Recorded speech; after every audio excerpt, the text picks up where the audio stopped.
ولا تنابزوا بالالقاب، اور نہ ہی برے نام ایک دوسرے کے رکھ لیا کرو۔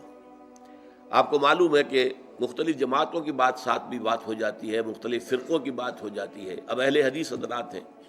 ان کے لفظ وہابی، بھائی وہ اپنے آپ کو وہابی نہیں کہتے۔ عبداللہ ابن وہاب یقیناً ایک شخصیت تھے کہ جن سے ان کو دلچسپی ہے، محبت ہے، لیکن وہابی کہتے نا، یہ غلط بات ہے۔ آپ کو کہیے اہل حدیث کہیے، سلفی کہیے، ہے ان کا ایک نام ہے جو انہوں نے اپنے لیے تجویز کیا ہوا ہے، اسی نام سے ان کو یاد کیجیے، پکاریے۔ یا جیسے جماعت اسلامی کے بارے میں آج کل تو خیر اتنا زیادہ نہیں رہا، مولانا مودودی کا انتقال ہوئے جو ہے وہ اب تقریباً 25 برس ہو رہے ہیں، لیکن اس زمانے میں مودودی ہے، مودودی ہے، یہ مودودی ہے، یہ غلط بات ہے۔ وَلَا تَنَابَزُوا بِالْأَلْقَابِ، اس طرح کے لقب لوگوں کے رکھ دینا جو ان کے لیے تکلیف دہ ہوں، انہیں ناپسند ہوں، اور اس سے پکارنا، یہ اس سے بھی روک دیا گیا۔ اس سے بھی دلوں میں زخم لگتے ہیں، محبتوں کا رشتہ کمزور پڑتا ہے، اخوت جو ہے اس کے اندر کمی آتی ہے۔ اور یہ ساری کمی کہاں جا رہی ہے؟ ناوک نے تیرے صید نہ چھوڑا زمانے میں، یہ ساری کمی جا رہی ہے امت مسلمہ، ملت اسلامیہ کے اندر ذوف پیدا ہو رہا ہے۔ دو اینٹیں بھی اگر ان کے درمیان میں سے وہ سیمنٹ سبسٹنس اگر نکل گیا، یہیں سے وہ پانی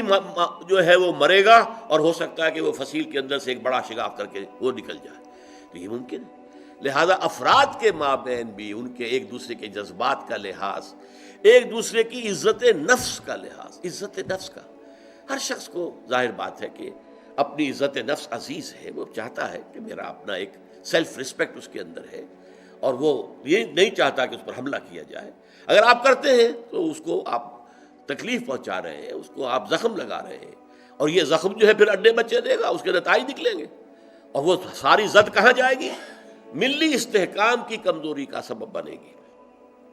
بئس الاسم الفسوق بعد الایمان، ایمان کے بعد تو فسوق کا نام بھی برا ہے،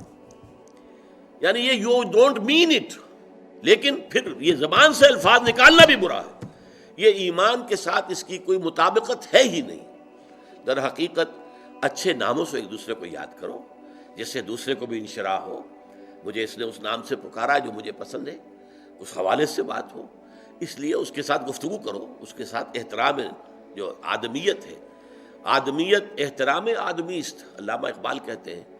آدمیت نام اس کا ہے کہ آدمی جو ہے ایک دوسرے کا، آدمی جو ہے وہ ایک دوسرے کا احترام کرے۔ بئس الاسم الفسوق بعد الایمان، اب یہ ایک تو ہو گیا ترغیب کا انداز، دیکھو ایمان والے ہو تمہارے بارے میں ہم نے کہا ہے وَلَٰكِنَّ اللَّهَ حَبَّبَ إِلَيْكُمُ الْإِيمَانَ وَزَيَّنَهُ فِي قُلُوبِكُمْ وَكَرَّهَ إِلَيْكُمُ الْكُفْرَ وَالْفُسُوقَ وَالْعِصْيَانَ أُولَٰئِكَ هُمُ الرَّاشِدُونَ، تم ان میں ہو۔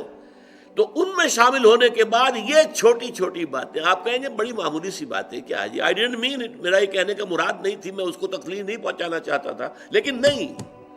یہ لفظ بھی استعمال کرنا جو ہے اسم الفسوق، برائی کا نام بھی ایمان کے ساتھ جو ہے مطابقت نہیں رکھتا۔